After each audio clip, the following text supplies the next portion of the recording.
एक बार की बात है, महात्मा बुद्ध के शिष्य आनंद कहीं जा रहे थे। रास्ते में उन्होंने देखा कि एक अधेड़ व्यक्ति एक चट्टान पर बैठा रो रहा है।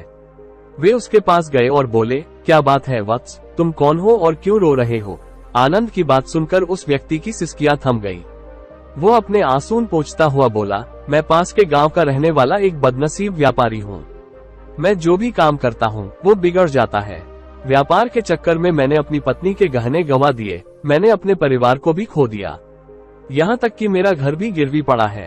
मुझे तो लगता है कि मैं किसी काम का नहीं हूँ, मेरी किस्मत ही खराब है। उसकी बात सुनकर आनंद बोले, तुमसे किसने कहा वत्स कि तुम्हारी किस्मत खराब है?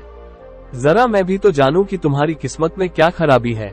वो व्यक्ति बोला, पहले मैं खेती करता था, पर हर साल उसमें घाटा होता था।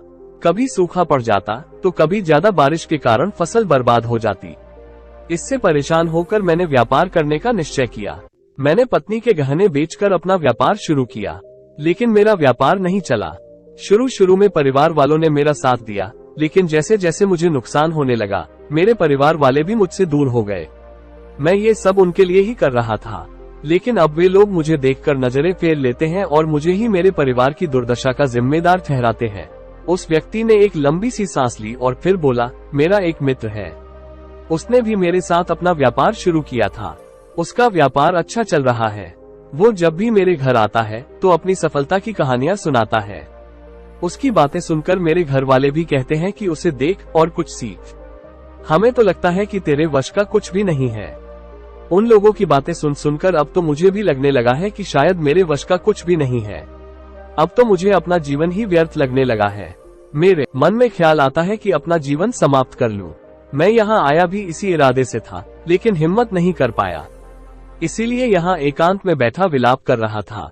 आनंद बोले, ओह तो ये बात है। वैसे क्या तुम इसके अलावा कुछ और भी कहना चाहते हो? उनकी बात सुनकर वो व्यक्ति बोला, एक ओर मेरा हर काम खराब हो जाता है, दूसरी ओर मेरा मित्र है जो हर समय मुझे नीचा दिखाने का प्रयत्न करता रहता है। मुझे समझ में ही नहीं आता है कि मैं क्या करूं। आनंद बोले, क्या तुम अपने मित्र की बातें सुनकर दुखी हो जाते हो? हाँ, मैं उसकी बातें सुनकर स्वयं दुखी हो जाता हूँ, उस व्यक्ति ने जवाब दिया। आनंद ने पूछा, तुम्हें किस बात का दुख होता है, अपने असफल होने का या फिर मित्र के सफल होने का? उनका सवाल सुनकर वो व्यक्ति एक पल के लिए सोच में पड़ गया। फिर वो बोला, अगर सच कहूँ तो मुझे अपने असफल होने का उतना दुख नहीं होता है जितना कि मित्र के सफल होने का होता है। अर्थात यदि तुम्हारा मित्र असफल हो जाए तो तुम्हें खुशी होगी? आनंद ने प्रश्न किया। वो व्यक्ति बोला, हाँ मुझे बहुत खुशी होगी। इसका मतलब है कि तुम्हारी खुशी तुम्हारे मित्र पर निर्भर है। आनंद बोले, अगर वो चाहे तो तुम्हें खुश कर सकता है और अगर वो चाहे तो तुम्हें दुखी कर सकता है। तुम स्वयं से न तो खुश हो सकते हो और न ही दुखी हो सकते हो, अर्थात तुम अपने मित्र के गुलाम हो गए हो, इसलिए तुम्हारा कुछ नहीं हो सकता। ऐसा न कहे महात्मन। उस व्यक्ति ने हाथ जोड़ लिए, आपकी बातें सुनकर मुझे कुछ आशा बंध रही है। आनंद बोले, जब हम किसी से आशा बांध लेते हैं तो उस पर निर्भर हो जाते हैं। ऐसे में हमारी खुशी और दुख भी उस पर निर्भर करने लगता है। इससे बेहतर है कि तुम अपने आप से आशा बांधो। जब तुम ऐसा करोगे, साथ ही पूरे जतन से काम करोगे, तो तुम्हें सफलता अवश्य प्राप्त होगी। कहते हुए आनंद ने एक पल के लिए उस व्यक्ति की ओर देखा, फिर अपनी बात आगे बढ़ाई। तुम्हें लगता है कि मित्र तुम्हें दुखी करने आता है, पर अगर विचार करो तो वो बातें तो सच्ची ही कहता है। वो अपने संघर्ष और अनुभव की बातें बताता है। तुम उन बातों से बहुत कुछ सीख सकते हो। तुम्हें इसके लिए उसका धन्यवाद करना चाहिए कि तुम्हें घर बैठे कुछ अनुभव मिल रहे हैं। तुम उन अनुभवों का लाभ उठाओ, नई शुरुआत करो, कर्म करते जाओ, हार मत मानो, एक दिन तुम्हें सफलता अवश्य मिलेगी। आज तुम जिसे अपना बुरा वक्त या बुरी किस्मत कह रहे हो, एक दिन ये बदल जाएगी। इसी के साथ तुम्हारे विचार भी बदल जाएंगे। और देखना, जब तुम्हारा अच्छा वक्त शुरू होगा तब तुम्हारा मित्र भी तुम्हें अपनी सफलताओं की कहानियां नहीं सुनाएगा, तब वह अपनी असफलताओं की बातें बताएगा, ताकि तुम उसकी बातें सुनकर भ्रमित हो जाओ, तुम्हारा आत्मविश्वास हिल जाए और तुम गलत निर्णय ले सको। लेकिन उस समय भी तुम्हें अपनी बुद्धि का प्रयोग करना होगा।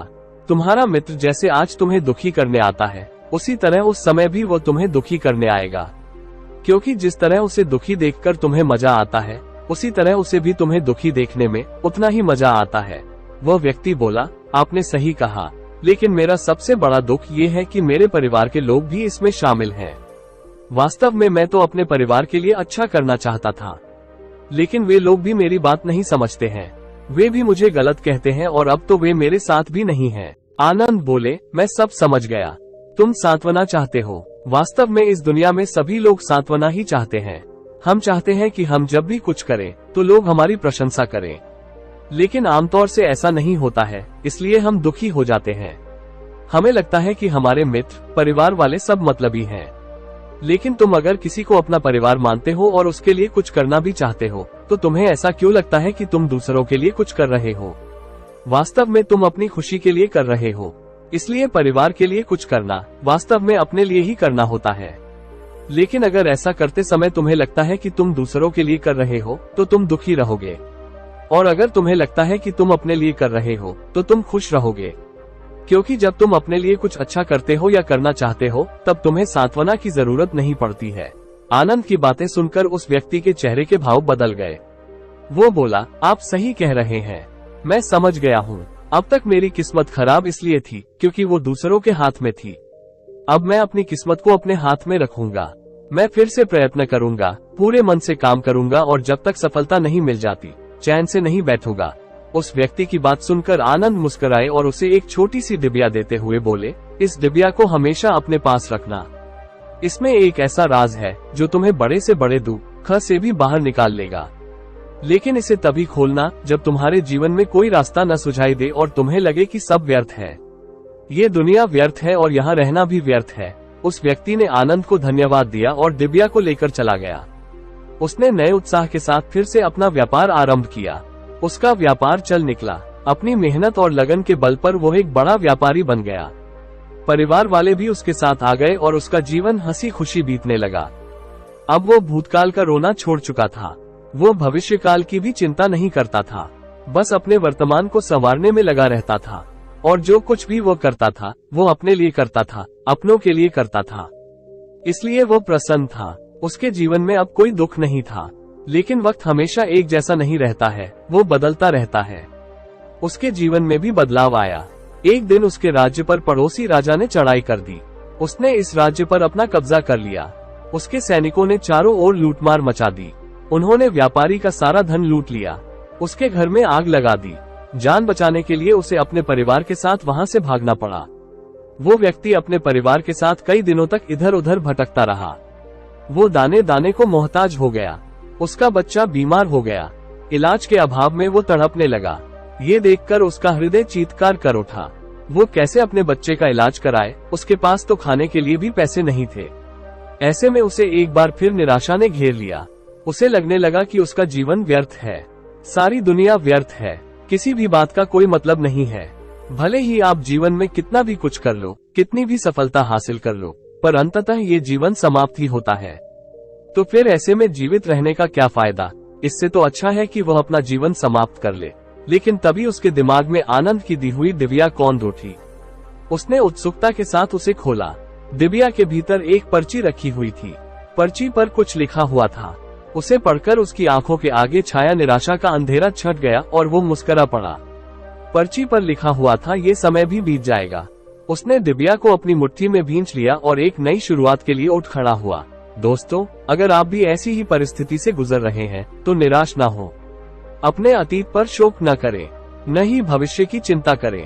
अपने वर्तमान को जिएं और उसे बेहतर बनाने के लिए सच्चे मन से प्रयत्न करें।